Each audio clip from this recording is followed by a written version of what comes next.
Bonsoir mesdames, bonsoir messieurs, j'espère que vous allez bien. En ce jour, en cette soirée bien sûr, il allie des études en master en art du spectacle. Il est animateur radio à Kaolack FM, l'une des chaînes de radio de la cité capitale du Cameroun bien sûr, mais aussi il imbrique tout cela avec de l'humour.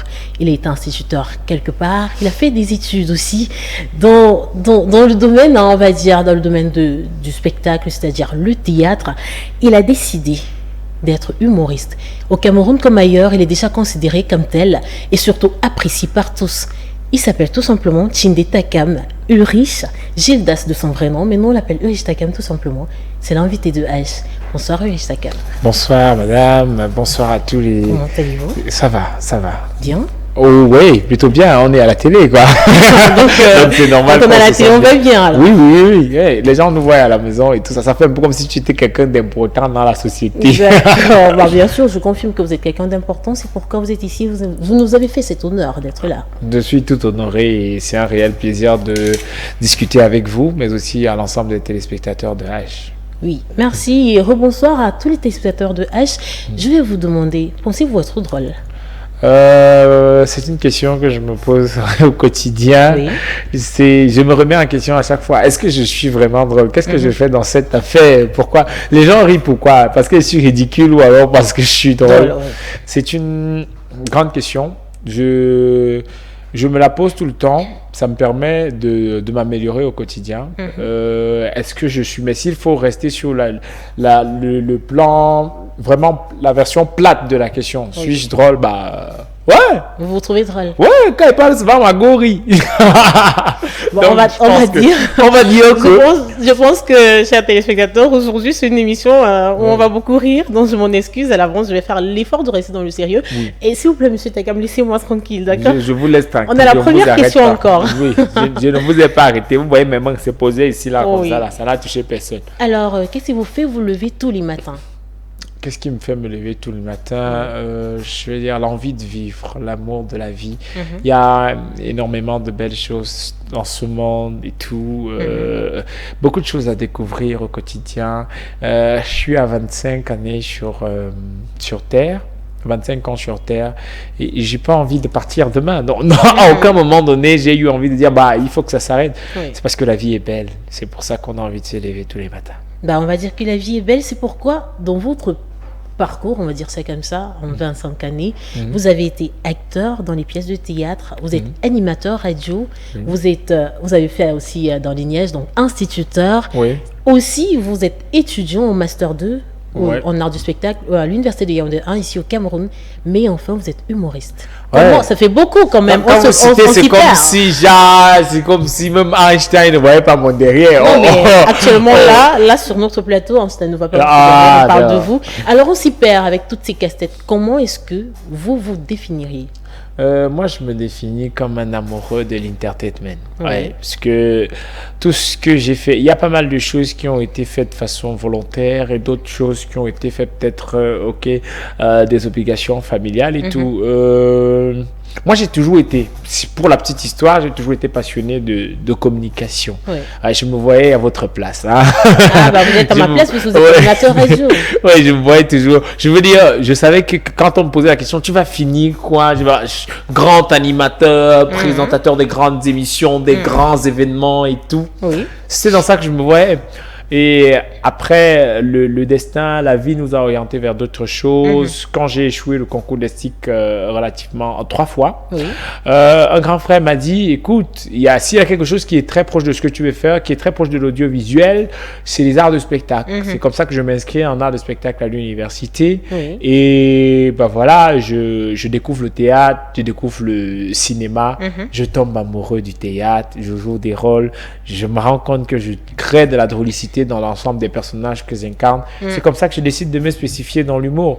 À côté de cela, pendant mon cursus académique, il y a que je n'arrête pas la radio qui est ma véritable passion. Je continue avec la radio, je suis à la radio tout le temps.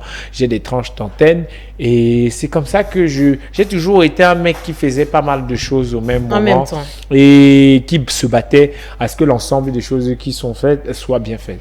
Bah, il faut dire que dans votre parcours d'humoriste, vous êtes à 4 ans déjà. Oui, 4 ans. Parce que si ça fait pas long feu en même temps. Oui. C'est comme si je venais de commencer. Il y a encore plein de choses. Comparé à beaucoup d'autres ici au Cameroun, surtout. Il y a pas mal de personnes qui mettent beaucoup de temps avant de peut-être sortir la tête de l'eau. Parce que je ne vais pas dire connaître la lumière. La lumière, je ne la connais véritablement pas. Il y a plein de choses encore à faire, plein de travaux.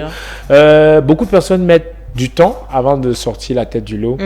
Ça s'est fait, l'Éternel qui a voulu que ce soit un peu plus rapide pour moi. Je lui dis merci au quotidien pour cela. C'est en 2016 que je propose mon premier spectacle. Je vais dire aussi que la chance c'est surtout dû au fait que je suis entré plus ou moins de parenthèse par la grande porte. Quand je dis par la grande porte, je suis entré avec un spectacle complet. D'accord. Je suis entré avec un spectacle de 90 minutes, un one-man show dans l'humour. Faut pas rêver. Oui, Faut pas rêver, qui était mon premier spectacle. C'est comme ça que je suis entré dans l'humour. Et avec ça, il y avait de fortes raisons, sans pour autant être prétentieux, il y a eu de fortes raisons quand même que les choses essayent d'avancer un peu. Bah d'accord, en parlant justement, c'est la question qui allait suivre, de votre premier spectacle, votre premier one-man show, faut pas rêver. D'où est-ce que ce projet vous sort? Parce que en même temps, vous êtes étudiant, vous êtes animateur, tout ça, ça vous sort d'où? Faut pas rêver. Et pourquoi faut pas rêver? Faut pas rêver, j'ai voulu, je suis pas allé loin parce que je me suis dit, le mec qui fait plein de choses, le mec que je suis aujourd'hui qui fait plein de choses, il ne peut pas dire que pour bien faire l'ensemble des choses que tu fais, il faut centrer les choses vers un seul et unique centre d'intérêt. Donc, c'est pour ça que mon premier spectacle d'humour, j'ai voulu l'écrire sur moi. Sur ma vie, sur l'ensemble, sur mon parcours. Tout ce qui est réel, en fait. Oui, tout ce qui est réel. Et c'est un peu comme, c'est sur ça qu'est basée ma carrière.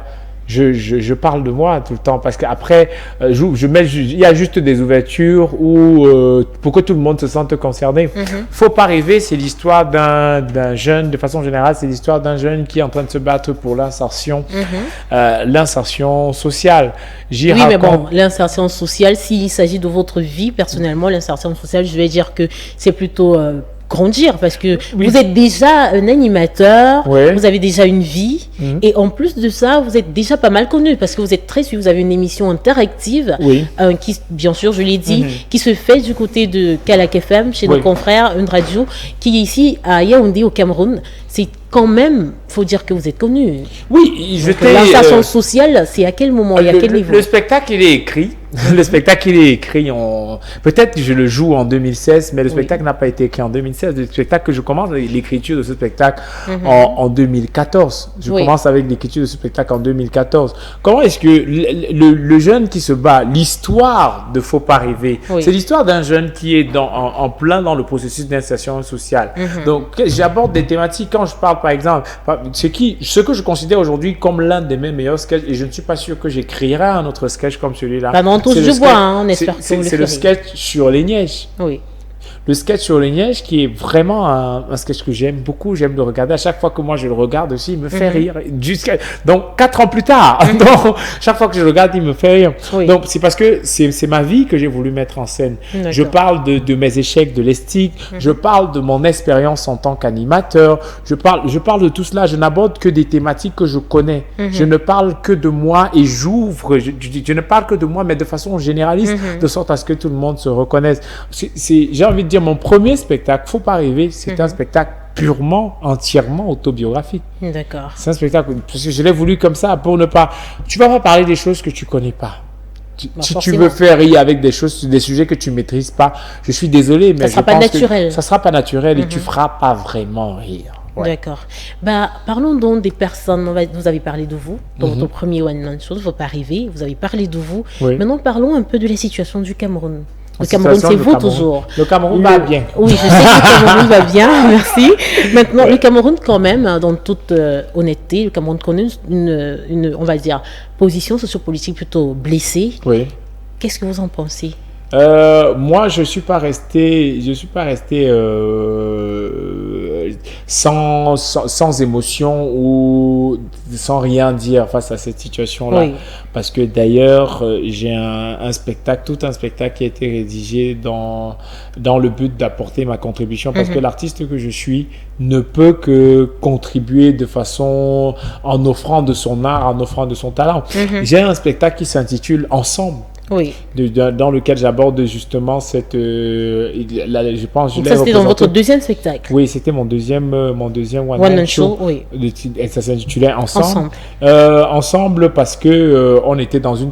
Je l'ai joué, c'était le 21 septembre. Le 21 septembre 2017. Oui. Oui, c'était au Centre culturel camerounais. C'était à la veille des élections présidentielles. Exactement. C'était à la veille des élections présidentielles. Et c'était l'histoire de Sergio, le journaliste 5 étoiles. Sergio, le journaliste 5 étoiles, qui était candidat à la présidentielle. Sergio qu'on a suivi, hein, on l'a suivi très longtemps. Sergio qui est un véritable... Actuellement, il est en Suisse, il est en train de se reposer. D'accord. Bonsoir Sergio. Comme tout bon candidat qui se respecte, après avoir perdu les élections, tu pars d'abord en bain, tu te reposes, tu manges l'argent de la campagne avant de revenir. Donc, le spectacle, c'était Sergio, candidat à la présidentielle, qui proposait un programme, qui déroulait son programme politique, son programme de gouvernance pour le pays.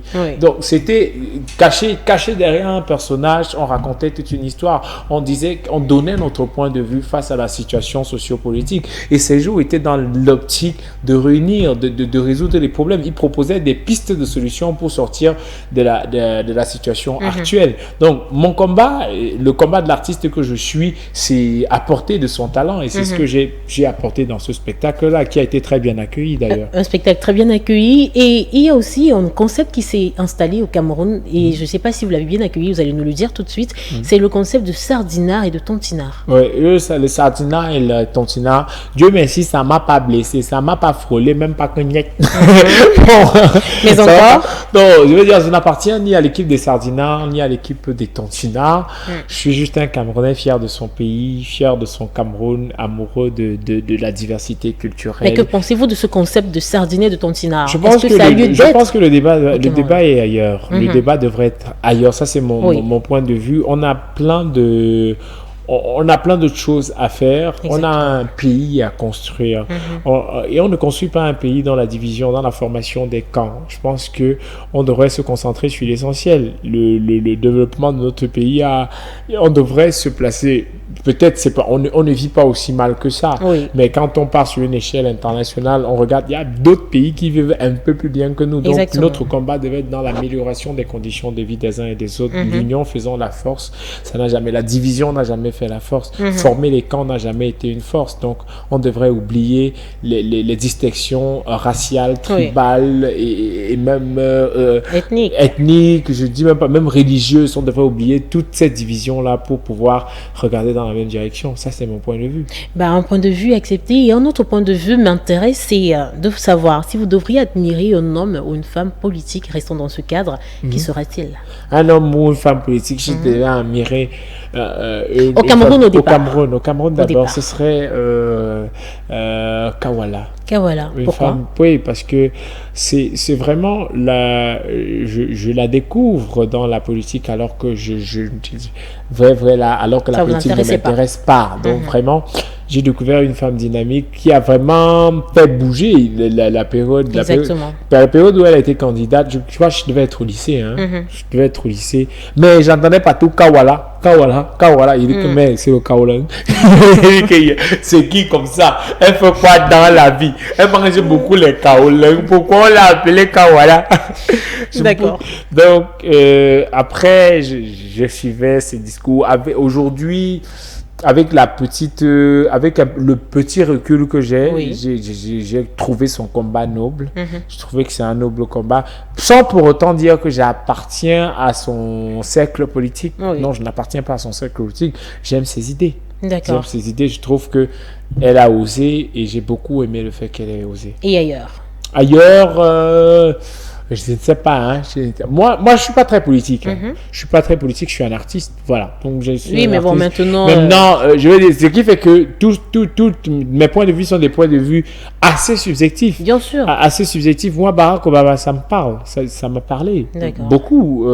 C'était une fierté. Je ne sais pas pourquoi, avec un peu de recul aujourd'hui, je ne sais pas pourquoi nous, on a célébré la victoire de Barack Obama. Nous, Noirs, vivant au Cameroun, ayant pour président son excellent monsieur le chef de l'État, Paul Biya. Je ne sais pas ce qu'on célébrait dans la victoire de Barack Obama. Peut-être la couleur de peau. Hein, on a célébré. Il est venu, il a fini comme ça là. Est-ce que quand il a fini son mandat comme ça là, est-ce qu'à chaque fois que j'avais faim, Barack Obama me donnait à manger dans ma maison? Mais vous l'admiriez quand même? Oui, je l'admirais quand même. Je l'admire d'ailleurs toujours, et surtout depuis que j'ai compris que il fait des stand-up. Aujourd'hui, de temps à autre, il va en Europe, il fait des stand-up et puis voilà, ça fait plaisir. C'est un confrère à vous alors. Non, c'est pas stand-up, c'est pas qu'il fait de l'humour. Non, il fait du stand-up. Il parle à des jeunes dans des universités sous fond un peu comme un coach. Oui, voilà, d'accord. Donc, et j'aime ça. J'aime le petit côté artiste qu'il est. Donc je l'admire encore plus. Très bien d'ailleurs. Ouais. J'ai commencé, je l'ai mieux admiré après son mandat, quand j'ai continué à suivre son actualité, voir ce qu'il faisait et tout ça, et surtout que sa femme est à l'eau belle. Oui, on va le dire, on va donc changer de cap comme Barack Obama qui a quitté la présidence pour les plateaux, on dit les scènes, les planches. Oui. Aimez-vous l'argent? L'argent.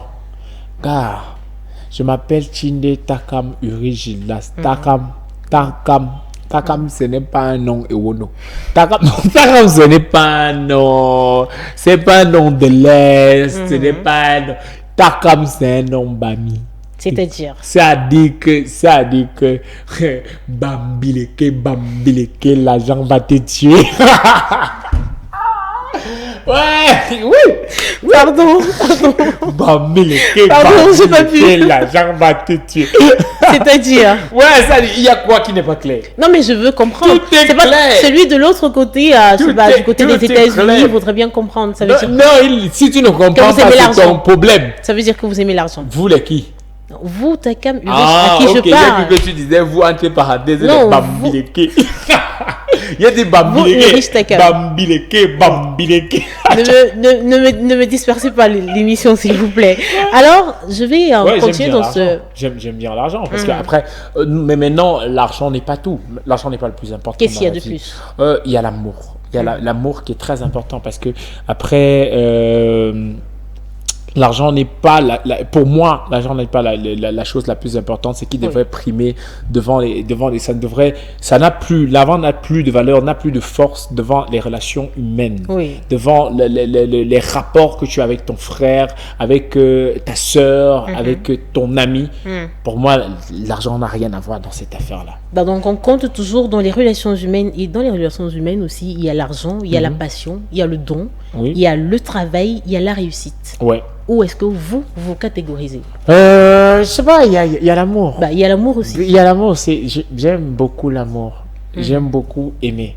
Parce que pour moi, peut-être j'aime beaucoup l'amour parce que j'ai été très déçu en ce qui concerne... je ne parle pas de relations seulement amoureuses, les filles, garçons, mais de façon générale, j'ai été un peu déçu. J'ai eu beaucoup de déceptions amoureuses. Beaucoup de personnes vont voir ça sur le prisme, déjà une fille m'a barré. Non. Même l'amour fraternel, j'ai quelques déceptions amoureuses. Donc c'est pour ça que je suis très attaché à l'amour. À l'amour et même dans ma carrière professionnelle, l'amour, le regard, l'opinion que les gens qui me suivent ont de moi est vraiment important. Il ne suffit pas pour moi, le plus important il ne suffit pas juste d'être drôle. Il faut pas juste que les gens me trouvent drôle, il faut que les gens m'aiment. Il faut que les gens m'aiment pour que je me sente à l'aise. Parce que si on ne m'aime pas, même si on me trouve drôle et qu'on ne m'aime pas, pour moi, ça ne me suffit pas. Et ça se voit, parce que même sur toutes vos plateformes, que ce soit Instagram, Facebook ou encore ailleurs, vous passez le temps à dire merci à vos fans, à vos téléspectateurs, surtout à vos supporters, je vais les appeler comme ça, parce que votre métier, c'est un peu comme un match de football. Tous les jours, il faut relever des défis. Oui, c'est tous les jours, il faut relever les défis, et tous les jours, on attend encore plus de toi. Et le circuit de l'humour est un circuit assez difficile parce que ce qui fait rire A ne fait pas rire B. Donc, et peut-être aujourd'hui, tu peux satisfaire A, B va venir dire que non, la vidéo c'est nul. Demain, tu cherches à satisfaire B, A va venir dire que non. Donc, et du coup, au quotidien, et pourtant, il faut trouver le moyen de faire rire A, B, C et D. Il faut pouvoir les faire. Même si ceux-ci ne rient pas de la même chose, c'est un combat permanent au quotidien de pouvoir proposer de nouvelles choses, de pouvoir créer de nouveaux sketchs, parce que surtout quand on a des rendez-vous. On a des rendez-vous sur Internet avec des gens tout le temps, de façon hebdomadaire. On est là tous les jours, il faut être dans un processus de création. Et j'ai envie de dire merci à tous ceux qui prennent du plaisir à me suivre. Parce que c'est vraiment important pour moi que les gens prennent du plaisir à être là. Qu'ils ne soient pas là parce qu'ils sont contraints. C'est Takam, non, on va faire comment? Ensuite, non, aussi, c'est un jeune frère du village. que c'est un jeune frère, même si les gens ne rient pas, rions quand même pour qu'il ait l'impression qu'il est drôle. Non. Et pensez-vous donc pouvoir faire ce métier tout au long de votre vie? C'est possible. Il y en a qui le font. Il y en a qui le font. Pourquoi vous pensez le faire? Pourquoi est-ce que moi je pense le faire? Parce que au quotidien, je parle de ma vie. Je parle de ma vie. À chaque fois, je parle de moi, je parle de tous ceux qui sont dans la salle. Et tant que j'aurai une vie, j'aurai de quoi parler. J'aurai des sujets tant que je vis. Parce que après, il y a plein de choses. Peut-être j'ai fait les neiges et j'ai raconté cela sur scène, les gens ont aimé. J'ai fait le concours de style, j'ai raconté sur scène, les gens ont aimé. Je vais me marier. Je vais avoir un enfant. Je vais vieillir, je serai grand-père. Je serai... Les histoires s'enchaînent, il y a toujours des choses à dire. Il y aura des choses à dire. Et j'ai un regard. J'ai 25 ans aujourd'hui, cette année, j'ai 25 années à raconter. Bien sûr. Je prendrai peut-être 5 ans pour raconter les 25 années. Et pendant que je serai en train de raconter, je serai en train de vivre d'autres choses. Exactement. Et j'aurai toujours des choses à dire. Moi, je pense que le plus important, c'est de travailler. Continuer à travailler pour satisfaire l'audience qui est la tienne. Parce qu'au quotidien, il faudrait que les gens trouvent du plaisir. Parce que c'est important pour moi que les gens trouvent du plaisir dans ce que je fais. Alors... donner du plaisir, c'est votre cheval de guerre, on va dire, c'est comme ça. Maintenant, il y a un autre cheval de guerre, les rapports entre les artistes. C'est vrai que ces rapports sont souvent biaisés. Citez-moi un artiste dont vous n'iriez jamais, je dis jamais, voir un spectacle. Bam, bam, bam, bam. Et vous avez intérêt à me répondre.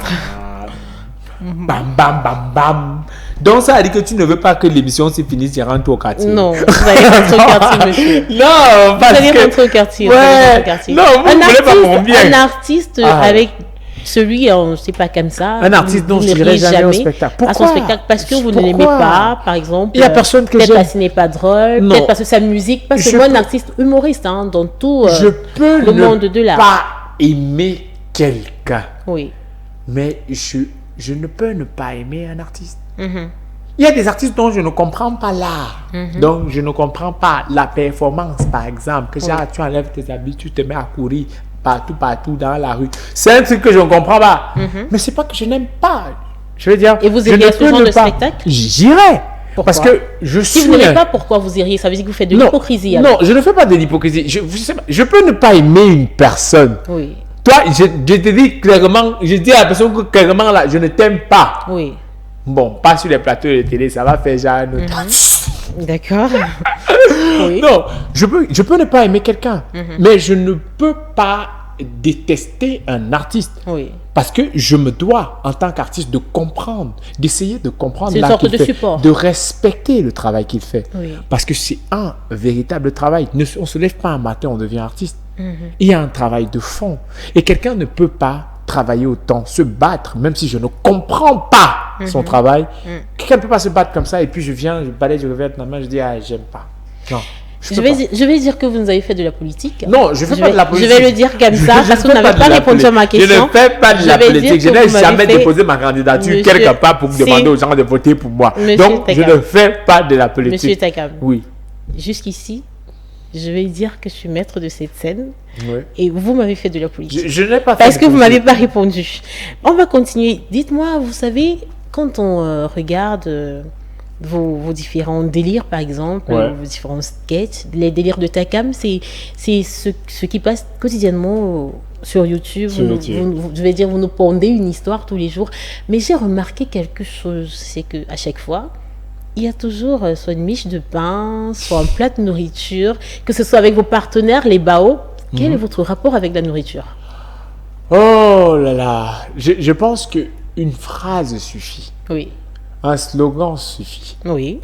La nourriture, c'est la base. la nourriture, c'est la base. Je veux dire, les gens me demandent tout le temps pourquoi est-ce que j'aime la nourriture, pourquoi est-ce que j'aime autant la nourriture.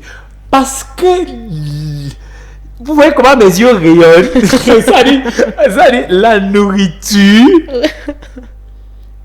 Même les philosophes, je veux dire, il y a Hegel qui a dit rien de grand ne s'est accompli dans ce monde sans la nourriture. Hegel.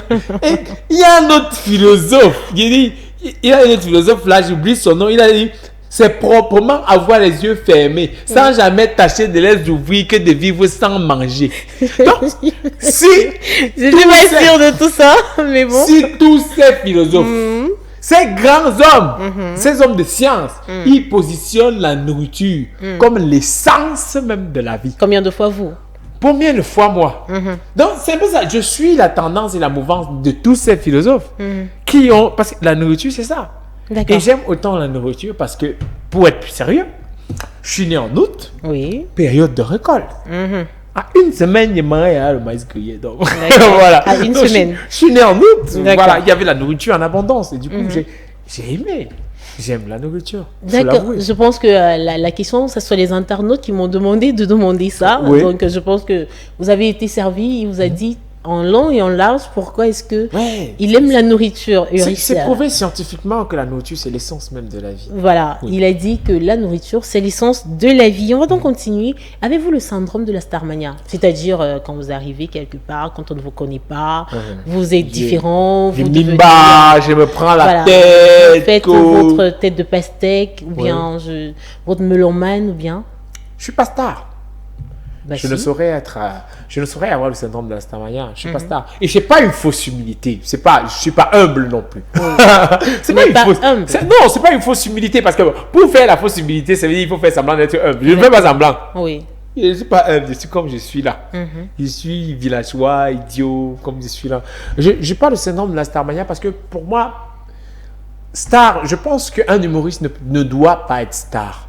Il ne se doit pas de se considérer comme un être supérieur. Oui, parce que pour moi, être star, c'est assumer que, voilà, tu te places devant les gens et tu leur dis clairement, même si c'est pas avec la bouche, tu leur dis clairement que je suis différent de vous. Non, je suis pas différent de vous. Je suis pas différent du caméraman. Je suis pas différent de la femme qui vend les beignets. Je ne suis en rien différent. Et pourquoi est-ce que l'humoriste, la deuxième raison pour laquelle l'humoriste ne doit pas être star, c'est parce que nos histoires au quotidien, ce sont des histoires tirées des sociétés dans lesquelles nous vivons. Oui. C'est au beignet haricot. C'est au BHB que tu suis les cancans histoires qui vont te permettre d'écrire les cancans sketch. Or, si c'est que tu es dans la posture de je suis star, je ne vais plus au bénétariat, je ne fais plus les tu t'éloignes de la société. On ne crée pas ex nihilo. Je ne sais pas. À l'époque, quand il disait 105e ou l'enseignant de français, moi, il ne comprenait pas ce qu'il voulait dire. Aujourd'hui, il comprend un peu. Vous comprenez, oui. Mais on ne crée pas ex nihilo. On crée par rapport à la société à laquelle on appartient. Et on doit appartenir à une société. On doit appartenir à une couche sociétale. D'accord. Donc, les rapports avec la société, selon vous, ce sont les rapports les plus importants. Car ce sont ces rapports-là qui vous permettent de faire ce que vous aimez faire au quotidien. Oui, pour moi, c'est très important d'être proche des uns, d'être proche de tout le monde. Parce que c'est eux, les sketchs là. C'est eux qui ont les sketchs. Alors, profitez-vous de votre statut de don populaire? Pour faire quoi? Pour draguer les Chez les filles, généralement. Bien sûr. Chez les filles. Ouais, un peu. Quand je dis un peu, je dis pas pour sortir avec elle. Je veux dire, genre, ok, si elle veut marcher un peu là, genre, parfois elle drague une fille là juste pour vérifier si genre le gène de la drague est encore là. C'est ça, oui, je drague pas pour qu'on sorte ensemble. Vous réveillez vos sens. Oui, voilà, j'essaie de voir, est-ce que j'ai encore les approches, mais j'ai la chance d'être peut-être pas marié, peut-être pas marié, pas encore, peut-être pas fiancé, mais engagé dans une relation avec une fille qui... Ses yeux s'illuminent complètement. Ouais, une fille qui... Ouais, c'est une grâce. Je sais pas, peut-être si elle nous regarde, j'ai envie de lui dire merci d'être dans ma vie. C'est très important pour moi qu'elle soit là, qu'elle a été là depuis le départ. Et D'accord. Voilà. Je suis content qu'elle m'ait barré le premier jour, je l'ai abordé. Ouais. Et vous avez insisté. J'ai insisté. Bah justement, parlant d'insistance, comment vous avez fait pour l'avoir? Comment vous l'avez dragué, comme vous avez dit tout à l'heure? Comment vous avez fait pour draguer votre partenaire? Bon. Je suis en train de marcher avec un ami. On est en train de marcher. Et puis, c'est comme ça que il était en train d'aller regarder ses notes. À l'université. Qui a dit que c'était à l'université? Je demande. Je pose la question. C'est mon travail. Moi, il donne des indices. Je parle. C'est mon travail. Je pose la question. Il est à l'université. Ouais. Il est en train d'aller regarder ses notes. D'accord. Ses yeux. Ça répond à votre question? À l'université. C'est la grande que vous. Moi, j'ai dit à l'université. Donc, maintenant, il savait que quelqu'un passe, un grand frère. Pendant qu'on est en train de monter, un grand frère me reconnaît. Un grand frère me reconnaît. Et donc, je laisse mon ami aller regarder ses notes du table d'hiver avec le grand frère. Et après, quand je veux remonter pour trouver mon ami, elle est en train de descendre. Elle est en train de descendre pour sortir de l'école. D'accord. Vous êtes un fin politicien finalement, comme je disais. Vous sortez de l'école. L'école, ça peut être le campus, c'est ce que je dis, vous êtes ça un peut fin être politicien. le lycée. Elle est en train de sortir de l'école. D'accord. Donc, c'est comme ça que c'est elle qui m'aborde. Elle m'aborde, genre, ok, j'aime ce que tu fais, c'est bien et tout, ok, d'accord, je regarde souvent tes vidéos, c'est bien. Mais maintenant, ce qui m'a marqué, c'est que,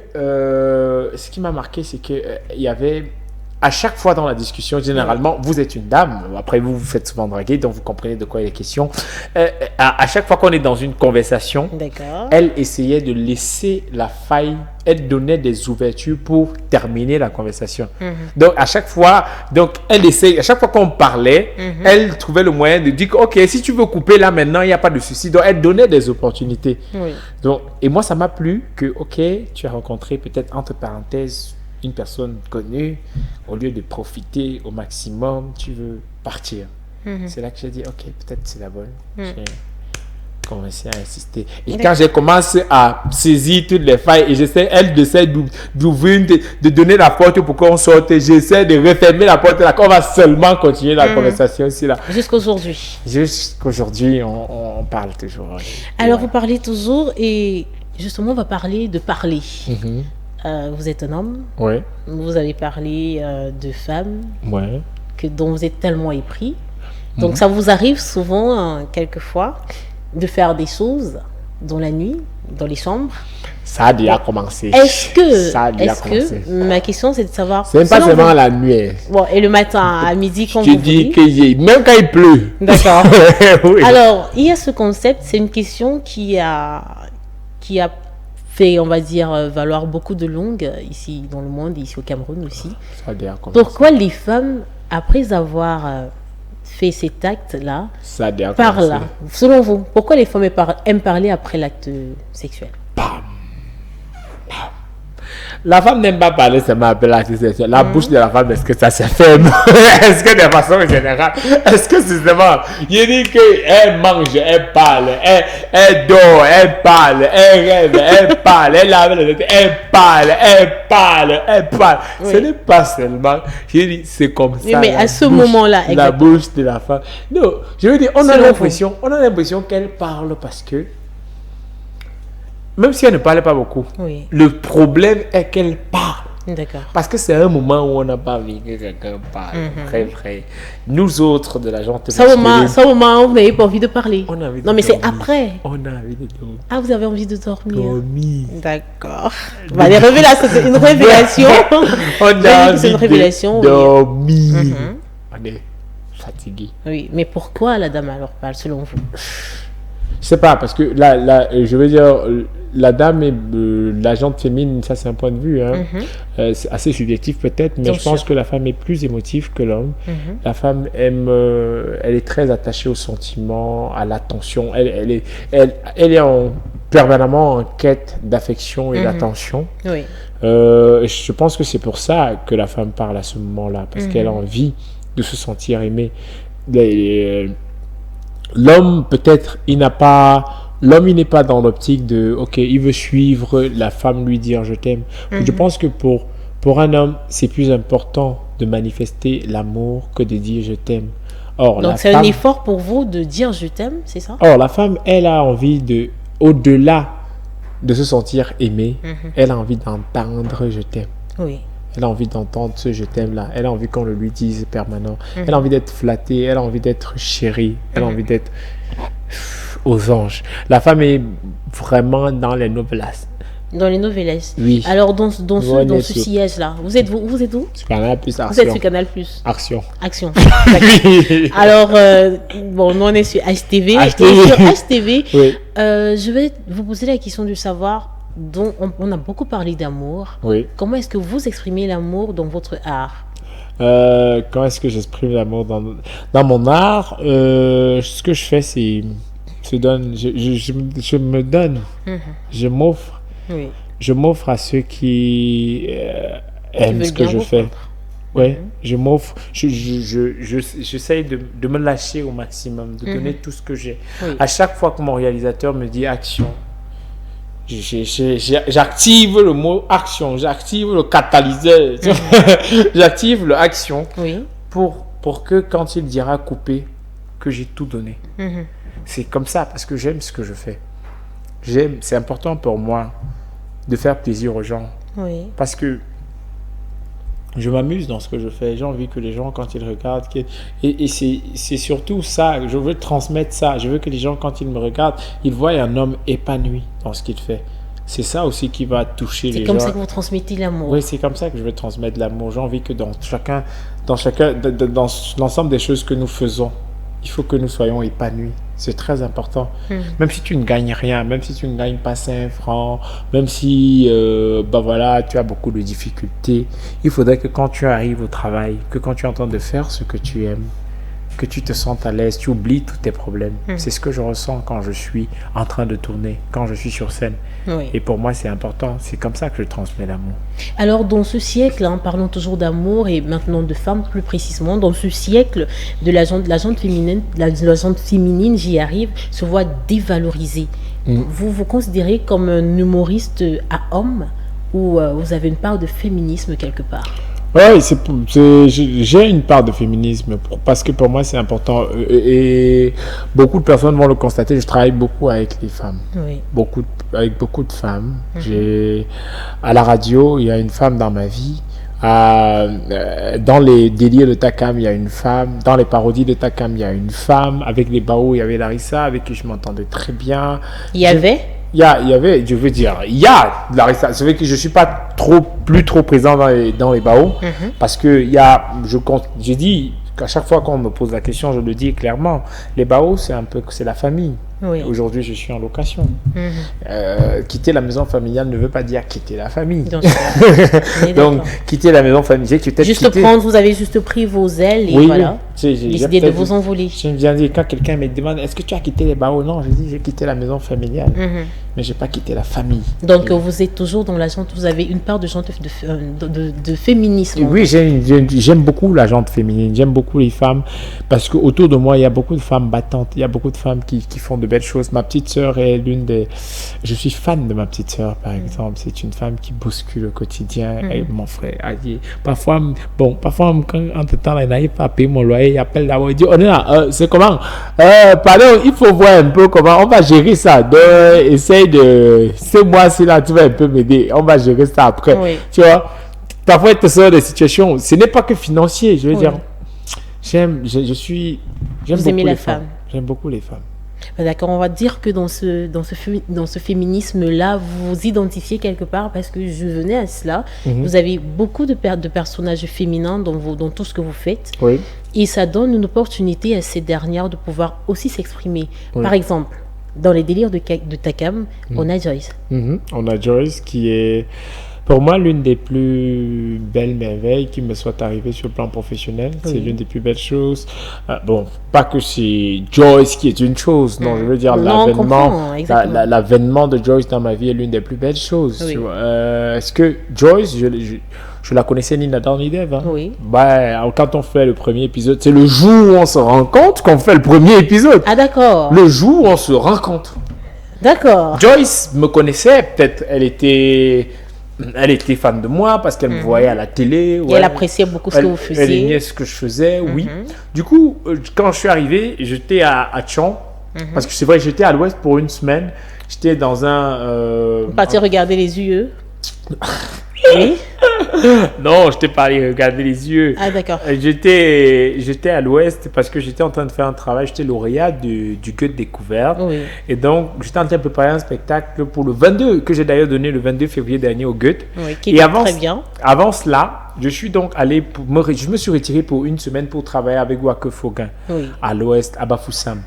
Donc, on travaillait de 8h à 13h. Et sauf que de 13h à 8h le lendemain, il y avait beaucoup de temps qui passait. Je trouvais pas, et surtout que j'étais dans pas un bête hôtel, mais je veux dire, il n'y avait pas. Sans publicité. Ah oui, je veux dire, pas un bête hôtel, non, mais je veux dire. Vous étiez quelque part, vous dormiez quelque part. Oui, je veux dire, mais il n'y avait pas d'activité. Il n'y avait pas. La télé là-bas donnait flou. D'accord. D'accord. Vous n'arriviez pas à faire autre chose. Oui, donc du coup, il fallait que je m'occupe un peu. J'ai décidé donc, chaque jour, je sortais. Oui. Après, je sortais, je revenais à l'hôtel seulement pour dormir. Donc, je sortais et j'allais peut-être à Bouddha, j'allais à Badjoun, j'allais à Sisla. Et donc, un jour, j'ai décidé d'aller faire un tour à Tchang parce que avec l'idole, je préparais aussi le festival Slam Up. Je suis allé déposer le dossier de Slam Up à Tchang. Quand j'arrive, j'appelle le directeur de l'Alliance. Il me dit qu'il n'est pas encore là, que je gagnerai à l'attendre. Je m'assois sur un banc public. Il y a une dame qui est en train de bûcher. Dieu merci pour moi, je suis à Tchang en même temps avec une équipe technique qui est en train de réaliser un documentaire sur moi. D'accord. Un documentaire. Donc, il y avait une équipe technique qui me suivait partout où j'allais. Parce que c'est comme ça qu'on s'est retrouvés à Tchang ensemble. On se retrouve en train d'attendre le directeur ensemble. Je m'assois sur un banc. Il y a une dame qui est en train de bûcher. Elle est en train de lire ses coups. Je ne sais pas trop ce qu'elle faisait. Pour ceux qui ont regardé le premier épisode de Les Délires de Takam, c'est exactement la scène, ce qui s'est passé. La fille, elle était là. Elle était en train de bûcher. Et je lui ai demandé elle a fait quoi. Elle m'a dit qu'elle a fait la rédaction. Je commençais à me moquer d'elle, de sortir des petites vannes là. Je me suis rendu compte que mes techniciens ils étaient morts de rire. C'est là que je me dis, pourquoi pas?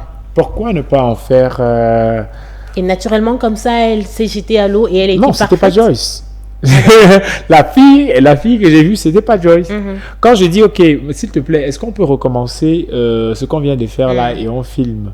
Elle dit que, hey, non, elle emballe ces choses. Elle pas, y'a mot, c'est sûr que puis l'Oganda, non, matso, t'as l'acier, maintenant de sonner. Elle portait ces choses, elle part. D'accord. Non, ne me mettez pas dans la sorcellerie avec vos trucs là.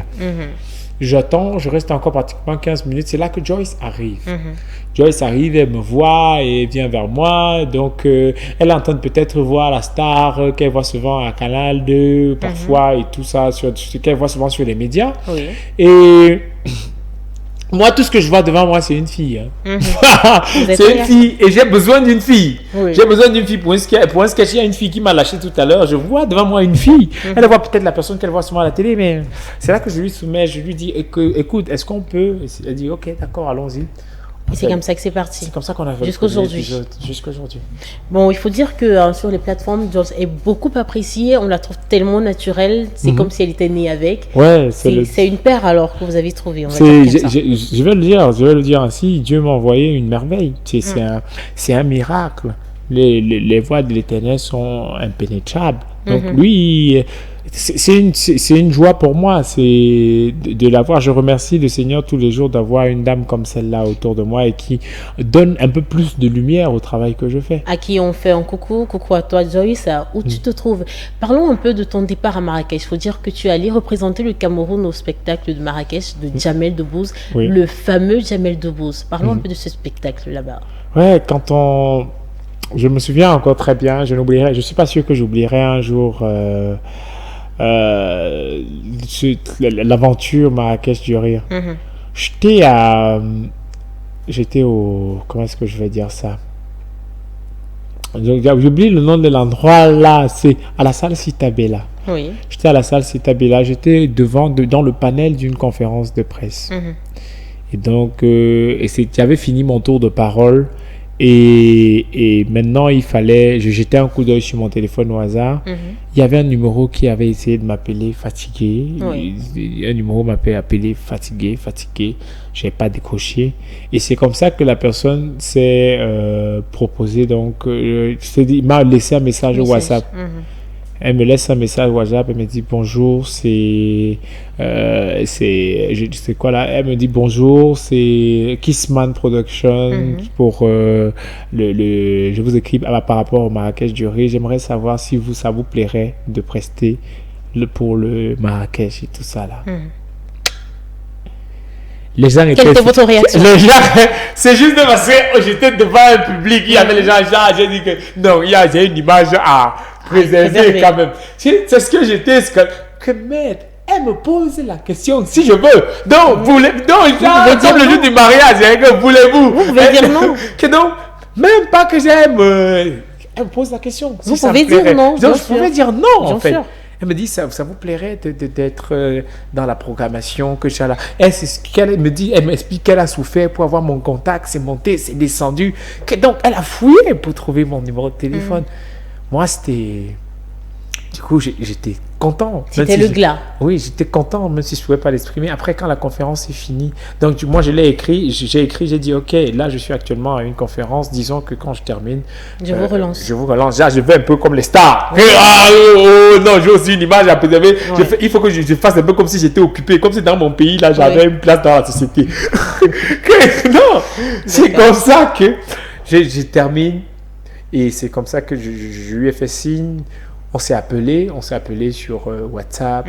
On a discuté que voilà, ça sera telle date et si c'était ainsi de suite. Ok, est-ce que votre disponibilité va vous permettre? Je dis oui. Que j'ai fait d'abord quoi que j'ai fait d'abord quoi ici jusqu'à tu me demandes ma disponibilité. Tous les matins je sors, je vais au champ. Tu me demandes ma disponibilité de quoi? Que j'ai fait quoi? Je travaille où? Je suis ministre quelque part. Jusqu'à tu dis qu'on va m'envoyer en mission. Quelle disponibilité? Donc voilà, on a calé. Oui. On a calé tous les détails. Et arrivé là-bas en Égypte.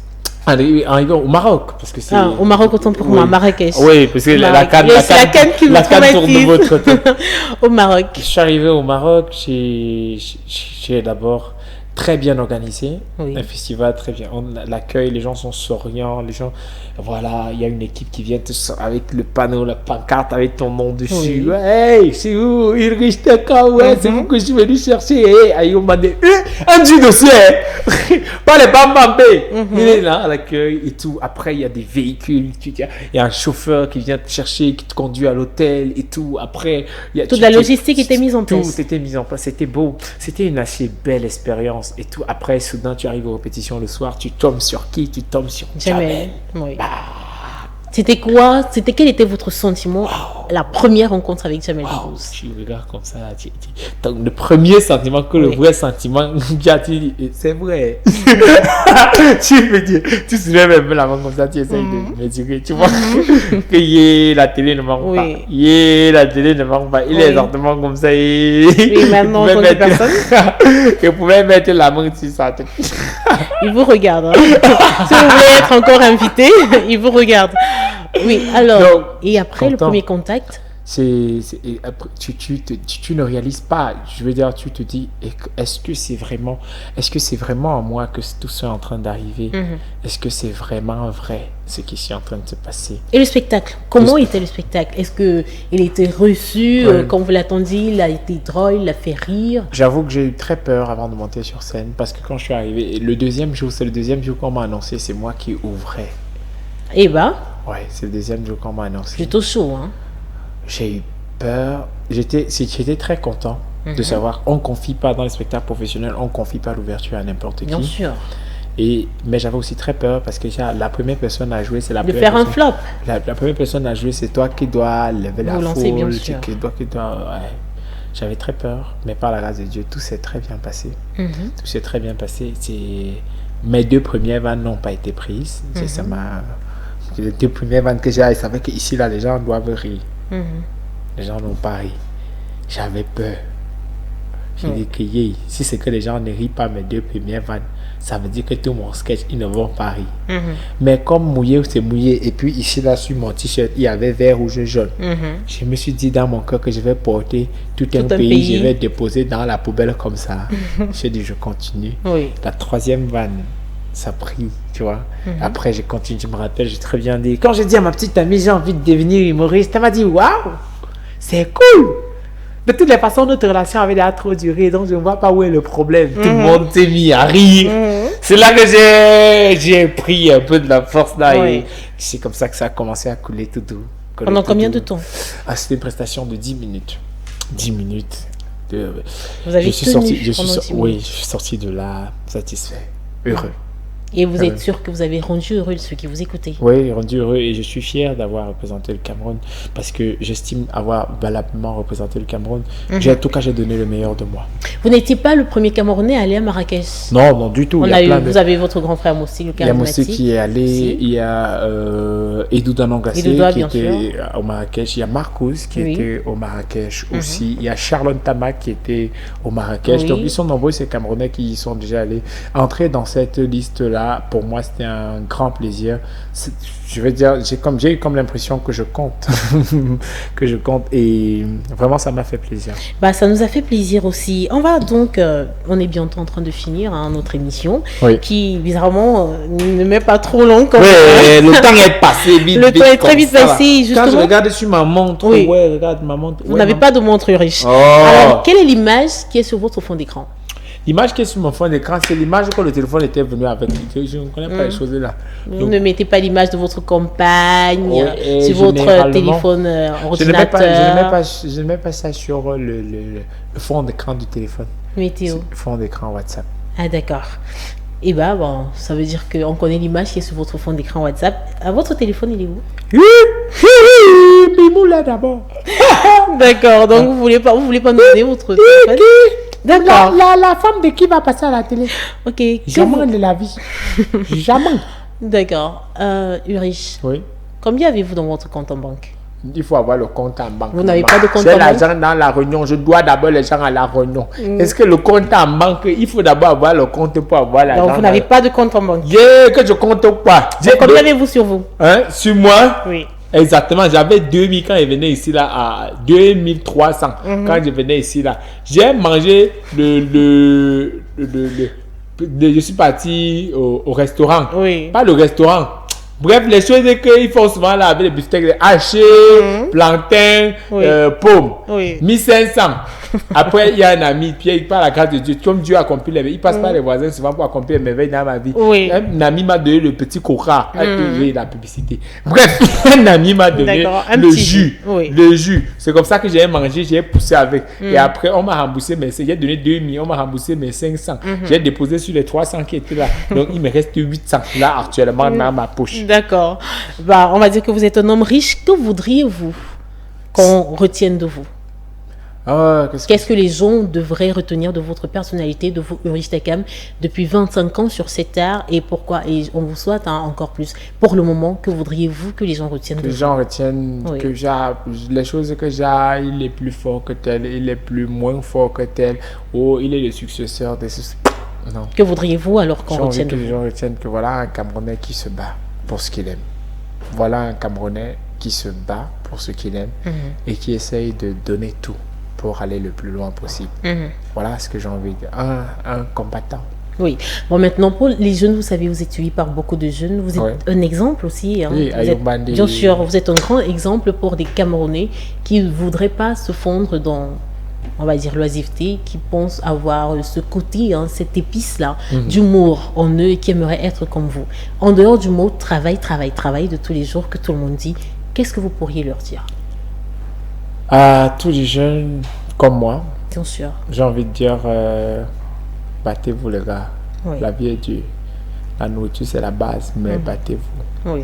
Parce que battez-vous pour ce que vous aimez, pour ce que vous avez envie de faire. Mais n'oubliez surtout pas l'essentiel. C'est quoi l'essentiel? Pour moi, l'essentiel c'est la famille, l'amour des uns et des autres. Ne prenons pas des initiatives qui vont faire que les uns et les autres nous détestent, que peut-être que tu veux faire ci Mais que maman n'est pas d'accord, mais tu continues, tu t'entêtes. Car ta mère, on ne rit pas avec ça. Non, le mot phare, c'est la famille. Ouais, la famille, c'est très important. Oui. Parce que c'est ce qui. Et quand la famille ne vous soutienne pas? Quand la famille ne te vrai, pour moi, hein, même dans le mariage, même dans l'ensemble des choses qu'on fait là, si c'est que tu aimes ta femme, même n'importe comment, tu l'aimes à 80, à 100 000%, oui. Il n'y a personne de la famille qui est d'accord. On laisse tomber. On laisse tomber. Si, je ne dis pas que si c'est qu'il y a les avis sont partagés, oui. tu fonces. Ça veut dire que tu fonces parce qu'il y a au moins quelqu'un qui te soutient. Mais si tous les membres de la famille lavent les mains, que celle-là, là où tu parles, sache que tu es seul, n'y va pas. Et donc le conseil que vous donnez à vos jeunes frères, même croyez ceux qui en sont vos un peu rêves, plus... oui. Croyez en vos rêves, mais n'oubliez pas l'essentiel. N'oubliez pas de suivre ceux qui... Parce que c'est bien d'apprendre par nos propres erreurs, mais on peut aussi apprendre par l'expérience des autres. Alors c'était sur ces belles paroles qu'on va dire au revoir, Jory. Je vais vous dire merci. Merci à vous pour avoir pris un peu de votre temps pour être avec moi. Merci. Merci à vos téléspectateurs qui ont pris du temps pour regarder et écouter l'ensemble des histoires que je racontais. Oui. Merci à tous les téléspectateurs de H et de HTV.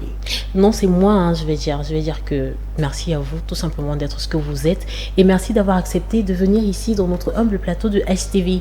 À vous, chers téléspectateurs, je vous dis merci de nous regarder comme Ulrich vous l'a si bien dit. Je réitère les remerciements et je vous donne rendez-vous un autre soir pour encore un invité de H. Bonsoir. Ça va.